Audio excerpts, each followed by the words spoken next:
Okay, let's unpack this. We're diving into a really fascinating area today. Yeah, alternative meats.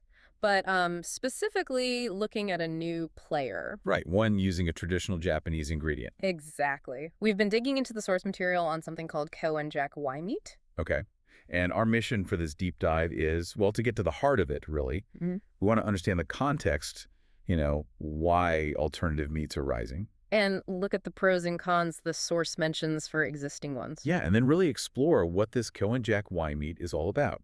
Its features, its potential, based on, what the source is telling us. Sounds good. So let's maybe start with the why, the big picture. Okay. The source material, it kicks off by laying out the pretty significant environmental footprint of, well, traditional livestock farming. And some of the numbers cited are uh, pretty stark. Yeah. Like data from the FAO, that's the Food and Agriculture Organization of the UN, Yeah. says greenhouse gases from livestock. Sure. About 14.5% of the global total. Right, 14.5%.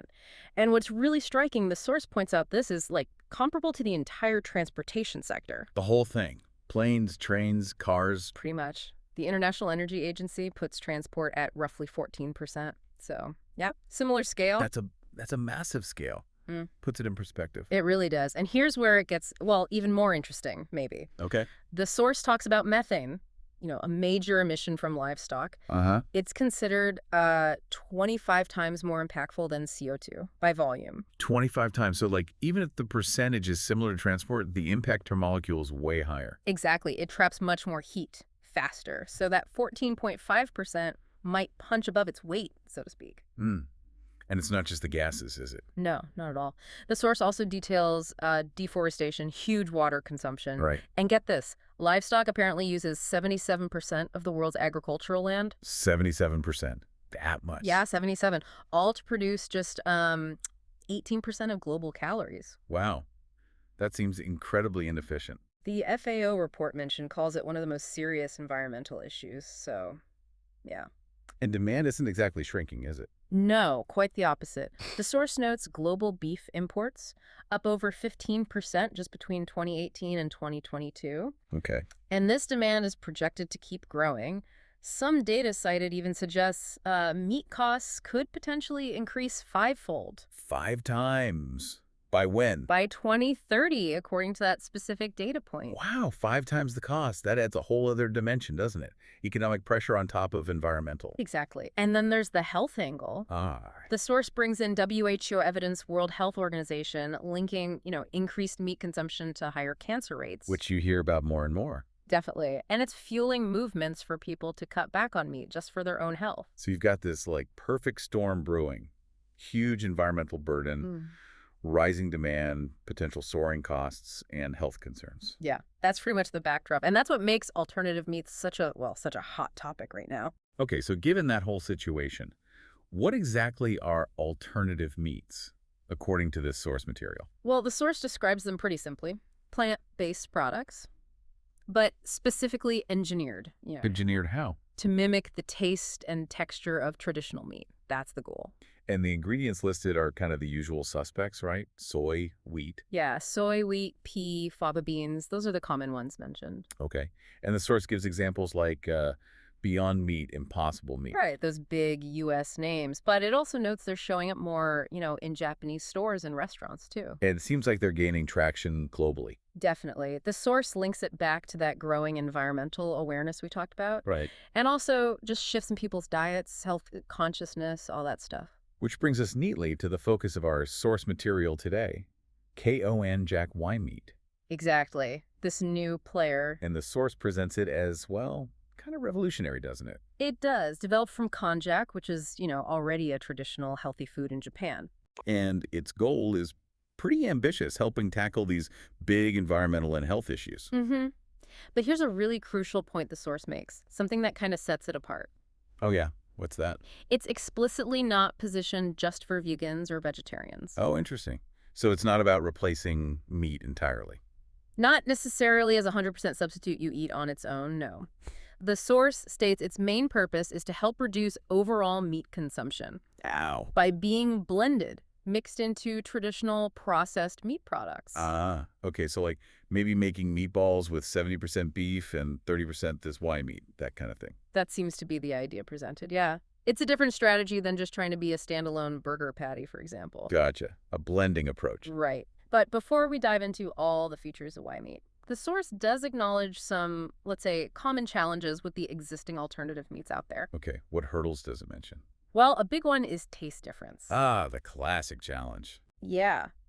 The source notes that getting that exact flavor, the juiciness, that sort of char-grilled aroma, it's tough for many current alternatives to fully replicate real meat. I can see that.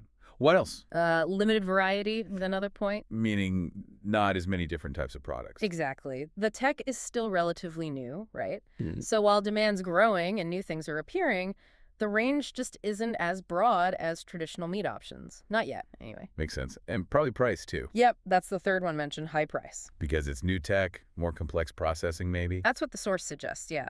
So they often end up being more expensive than conventional meat, which, can be a barrier for a lot of people. Okay, so taste, variety, price. Yeah.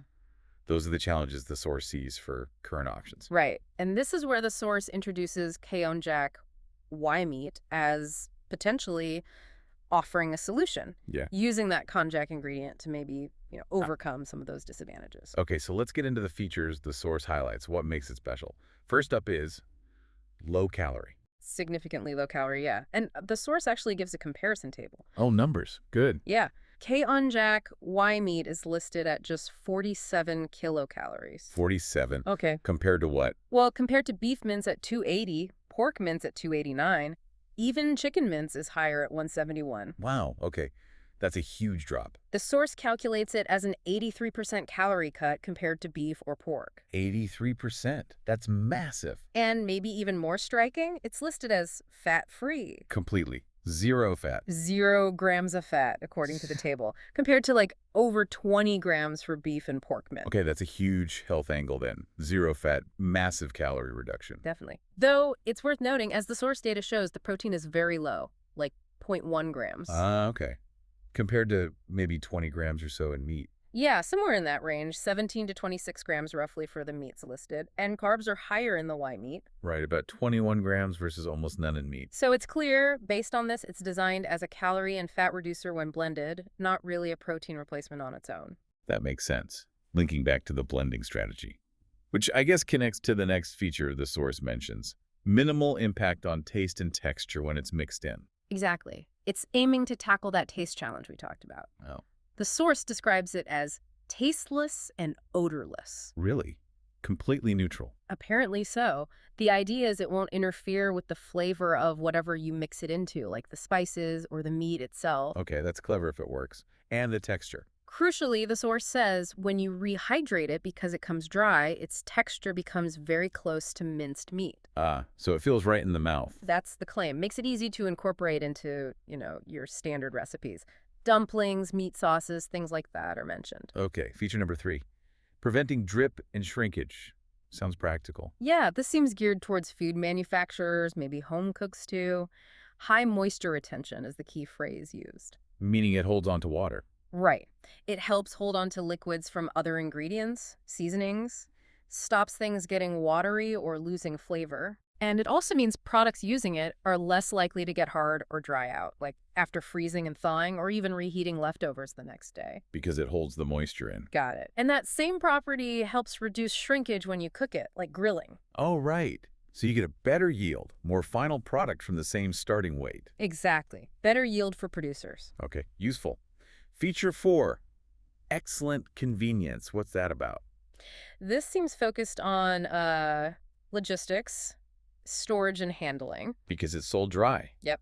The source notes it's sold in a dry state, and you just rehydrate it with water or hot water when you need it. So it's lightweight, doesn't need refrigeration. Shelf stable for ages, presumably. Exactly. Much easier to distribute and store compared to fresh or even frozen meat. Makes sense. And the last one, excellent processing characteristics. Yeah, this builds on the convenience.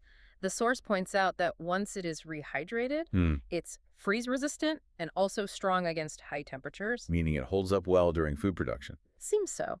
This resilience makes it suitable for a wide range of processed foods, according to the source. Things like frozen ready meals Okay. or those retort pouches, the shelf stable bags. Yeah, like camping food sometimes comes in. Right. It can handle those tougher production processes. Okay, so putting it all together, Yeah. what does this all mean based on what the source tells us? Well, this Konjac Y meat seems to represent a really distinct strategy in this whole alternative meat space. Yeah, it feels different. It uses a traditional, healthy ingredient konjac, which is Mm, interesting in itself. And it's directly trying to tackle those big global issues we started with, environment and right. health. But its unique approach, as we discussed, isn't really about complete substitution. It's the blending thing. Exactly. It's presented as a way to make a significant impact by integrating into existing meat consumption habits, sort of reducing meat intake by stealth almost. And aiming to sidestep some of those hurdles the source mentioned for other alternatives, the taste issues, maybe cost if it scales, variety by being an ingredient rather than a finished product. That seems to be the core idea presented in the source. Yeah. Hmm. Well, this deep dive into the Cane Jack Y meat source material, Mhm. it really does show an innovative approach, doesn't it? It does, directly addressing those huge environmental and health challenges tied to traditional meat. While trying to get around those common roadblocks of taste, variety, and price that the source says some other alternatives face. And like you said, that blending idea, rather than solely focusing on 100% replacement, Yeah. it potentially makes sustainable eating habits feel more accessible, maybe. Yeah, to a much wider audience, perhaps. People who aren't ready or willing to give up meat entirely, but might be open to reducing it if it doesn't drastically change their food. Right. It could lower the barrier to entry for making a change. It definitely offers a different path to tackling a really complex global problem. So, okay, here's a final provocative thought for you, for everyone Yeah. listening. Considering these different strategies we see emerging in the alternative meat world, Hmm. on one hand, you've got companies trying to perfectly replicate meat for full replacement. The standalone burger approach. Right. And on the other hand, you have this kind of approach blending, focusing on functional benefits like calorie reduction, maybe texture enhancement. Which strategy do you think holds the greatest potential? Which one might actually create the most widespread, meaningful impact on global meat consumption and all the issues tied to it?